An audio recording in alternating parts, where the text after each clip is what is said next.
ជំពូកទី1ការជួបគ្នាលើកដំបូង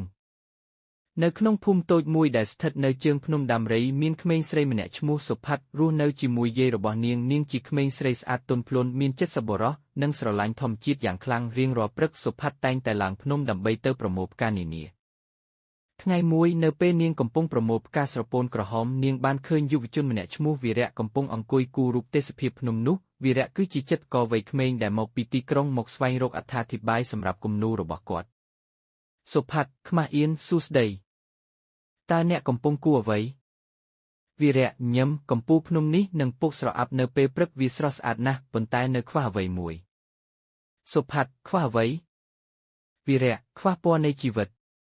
ដូចជាផ្កាដែលអ្នកកាន់នោះតើអ្នកអាចឈរទីនោះបន្តិចបានទេខ្ញុំចង់គូអ្នកជាមួយផ្កាទាំងនោះ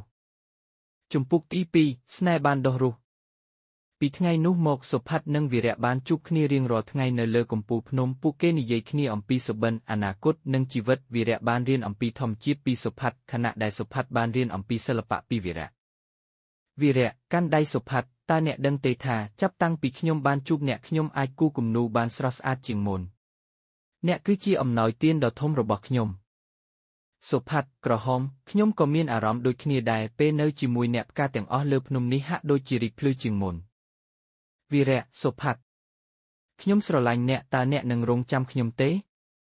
ខ្ញុំនឹងត្រឡប់ទៅទីក្រុងដើម្បីរៀបចំអ្វីរួចខ្ញុំនឹងត្រឡប់មកយកអ្នកសុផាត់ភ្នែកមានទឹកភ្នែកខ្ញុំនឹងរងចាំអ្នកទោះបីឆ្នាំណាក៏ដោយវីរៈបានចាក់ចេញប៉ុន្តែបានសន្យាថានឹងត្រឡប់មកវិញសុផាត់រងចាំដោយក្តីសង្ឃឹមឡើងភ្នំរៀងរាល់ថ្ងៃដើម្បីមើលផ្លូវនាងថែរក្សាផ្កាស្រពោនដែលវីរៈចូលចិត្តនោះ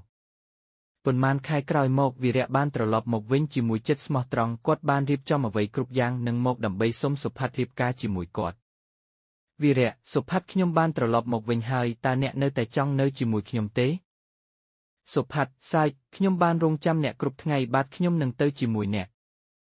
វីរៈស្នេហ៍គឺដូចជាផ្កាស្រពោននេះត្រូវការពេលវេលាដើម្បីរីកការថែទាំនិងកម្ដៅថ្ងៃដើម្បីបើកផ្កាសុផាត់ហើយដូចជាកំពូលភ្នំនេះដែរមានតែមនុស្សដែលព្យាយាមឡើងទៅលើទើបអាចឃើញទេសភាពដ៏ស្រស់ស្អាត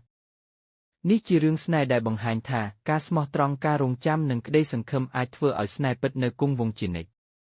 ចប់ដោយបរិបូរណ៍